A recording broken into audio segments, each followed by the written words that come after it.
Rusame reader, Rusame, and today I will be reading to you from Sticky Notes and Trinkets by RainbowStar_772.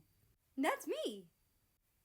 Anyway, on to Chapter 14, Notable Notes and Unrefusable Crafts.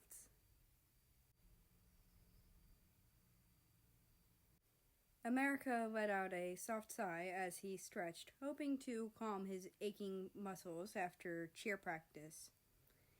He honestly wanted to flop onto the mat and melt into it, but he knew he had other things to do.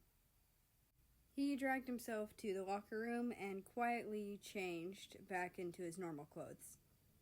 His phone dinged and he checked it.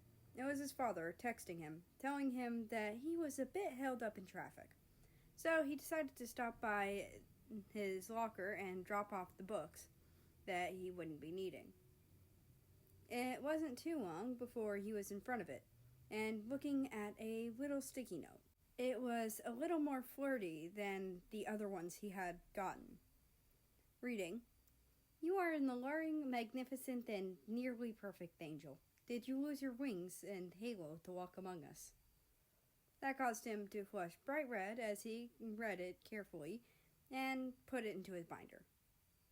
He carefully smoothed the note over the inside cover before closing it and sorting everything out of his bag and into his locker. Once he was content, he started the walk to him and his father's usual pickup spot. It was a cheesy thing, but it was a nice departure from what he was used to. He knew he wouldn't be able to wipe the dorky smile from his face for the foreseeable future. Once his dad met up with him at the pickup spot, he happily got himself settled into the front seat. "So, how'd the day go for you?" Britton asked, smiling a little bit. "Other than Russia, I found out his name, probably listening and maybe believing Damon, it went really well. Also, someone is leaving sticky notes on my locker, mostly saying that I'm beautiful. But they got really flirty and cheesy with the one I just grabbed from my locker, so, I don't know how to react to that," America muttered, flushing as he thought about the sticky note that he'd just collected. "I really want to find out who it is so that I can let them down gently. They probably aren't actually my type, and I don't want to lead them on and let them get more hurt."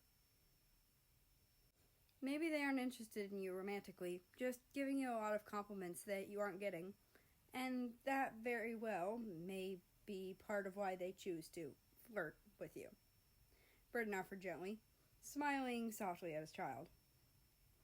"I've never heard you talk about people flirting with you, or heard you say any compliment you got that was even remotely flirty.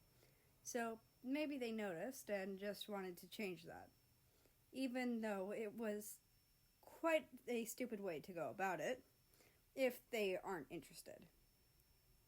Don't cast the line if you don't want to catch and all that." America nodded a bit and sighed. "I guess, but the likelihood is that they're actually interested, and I really need to shut that down so they don't get hurt." "You're quite thoughtful, but I wouldn't worry about it too much," Britton said, smiling softly. "They seem quite aware that you aren't going to be interested and have probably accepted that, especially seeing as their first note was an apology." America let out a sigh but nodded. That made him feel a little bit better. "Still, I'd like to find out who it is to let them know. That way they don't get hurt." Britton nodded understandingly.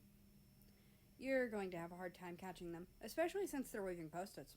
They can easily get away." "I know, but I still have to try, at least. If I can find them, I can make sure they get less hurt in the long run. Hell, he may even get a friend out of it." America smiled, daring to feel a little optimistic. Britain smiled a little and patted America's head before they continued on their way home. Soon they were making their way into the house, and America was happily telling his dad about something he was planning to make. It was one of his more elaborate projects. Now that they were home, though, it was nearing time for dinner. After dinner, though, America was off to the orphanage again, though his visit would be shorter than usual, which was admittedly disappointing to him, and probably the kids as well. But at least he could still be their little storyteller, though his thoughts were cut short when he arrived. "Mr. America! Mr. America!" one of the kids called out with a bright smile. "Look at what I made!" He looked up to find Cassie holding a popsicle star, what some called a God's eye, that she'd made with the colors yellow, orange, and red. "That's amazing. Did you have fun making it?" America asked the brunette with a small smile. "I did, but I want you to have it," she said, giggling, shoving the craft at him and running off so that he could not return it. America stared after her for a second before letting out a small laugh and continued gently holding the gift. She didn't have to give it to him and run off. He would have kept it, even if she had stayed, but he guessed she really wanted him to have it. He smiled a little and settled himself into his usual spot to wait and see what the kids might want to do today. Usually they wanted him to read a story to them, but sometimes they wanted him to do a craft with them. And seeing as a couple of the kids approaching him had some markers, it was going to be an artsy sort of day. He chuckled a little and gently set some of the markers down, going to convincing the kids that maybe it wasn't a good idea to go and color on the walls. He searched around his corner to get them something more productive to color instead, getting out some coloring pages and some blank paper for those who wanted to draw rather than color. America smiled to himself and started to sketch on one of the blank sheets of paper, taking his time to draw since he wanted to draw to the scale of the paper. He enjoyed the artsy days like this. It meant he got to see more of how the kids viewed the world around them, whether through the art itself or the rambling they did while making it. And that's the end of this chapter. I hope you enjoyed. Anyway, I'd like to invite you to join the Discord, which is linked down in the description below. That being said, I hope you have a nice rest of your day, night, or whatever it is for you. Just enjoy your time. And I will see you tomorrow.